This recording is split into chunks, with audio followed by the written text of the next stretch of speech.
আসসালামু আলাইকুম ওয়া রাহমাতুল্লাহি ওয়া বারাকাতুহু। প্রিয় সুধী, প্রিয় দর্শক, অনেকদিন পর আবার আসলাম।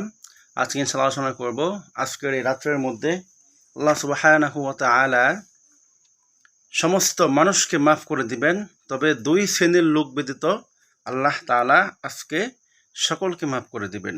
নবী করিম সাল্লাল্লাহু আলাইহি ওয়াসাল্লাম বলতেছেন, ইয়াগফিরু লিজামিআ খালকিহি ইল্লা লিমুশরিকিন আও মুশাহিন আও কামা ক্বালা আলাইহিস সালাতু ওয়াস সালাম।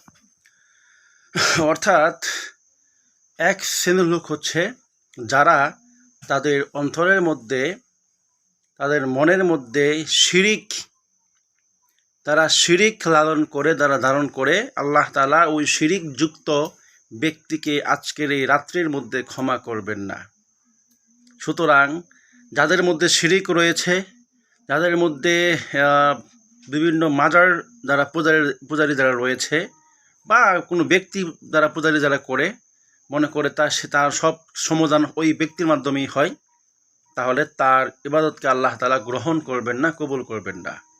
দুই নম্বরের ব্যক্তি হচ্ছে ওই ব্যক্তি যার অন্তরের মধ্যে রয়েছে হিংসা, বিদ্বেষ। ওই ব্যক্তির ইবাদতকে আল্লাহ তাআলা আজকের রাত্রির মধ্যে গ্রহণ করবেন না, কবুল করবেন না। এখন যার মনে হিংসা রয়েছে, আল্লাহর হস্তে ওই হিংসাগুলোকে আপনি আজকে এখনই তওবা তিল্লা করে ওইখান থেকে আপনি বেরিয়ে আসুন। মনে রাখবেন, আপনি একটা গুনাহ করলে, আপনি মদ খেলে ওই মদেরই গুনাহ হয়, জিনাহ করলে ওই জিনারই গুনাহ হয়।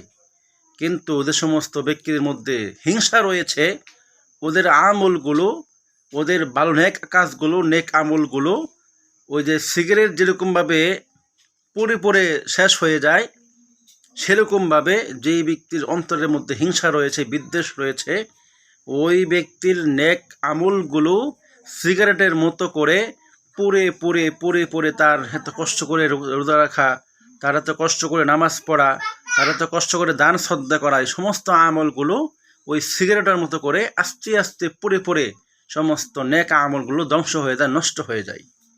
এজন্য আজকের এই রাত্রের মধ্যে আমরা যারা এই সমস্ত খারাপ কাজ যারা ধারণ করে পোষণ করি, আমরা এই দূরে কাজ থেকে বিরত থাকব। তাছাড়া বলা হয়েছে যে সমস্ত ব্যক্তিরা মদ খায়, গাঁজা খায়, সুদ খায়, ঘুষ খায়, হারাম খায়, পিতামাতার অবাধ্য সন্তান, ওই সমস্ত ব্যক্তিদেরও আজকের এই রাত্রের মধ্যে তাদের ইবাদতকে আল্লাহ তাআলা কবুল করবেন না। আজকের এই রাত হচ্ছে এমন একটা রাত, যে রাতের মধ্যে আল্লাহ সুবহানাহু ওয়া তাআলা তার সমস্ত বান্দাদেরকে ক্ষমা করে দিবেন। সমস্ত বান্দাদেরকে ডাক দিয়ে বলতে থাকবেন যে কার কি সমস্যা রয়েছে, আজকে আমার কাছে বলো, আমি আল্লাহ সুবহানাহু ওয়া তাআলা তোমার সমস্ত সমস্যার সমাধান করে দিব। এজন্য আসুন আমরা আমাদের দিলকে পরিষ্কার করে ফেলি। যারা যে রোগে আক্রান্ত রয়েছেন, সকলেই ওই রোগ থেকে বের হয়ে আসুন। আল্লাহ তাআলা আমাদের সকলকে এই সমস্ত আমল করা তৌফিক দান করুন। আমিন।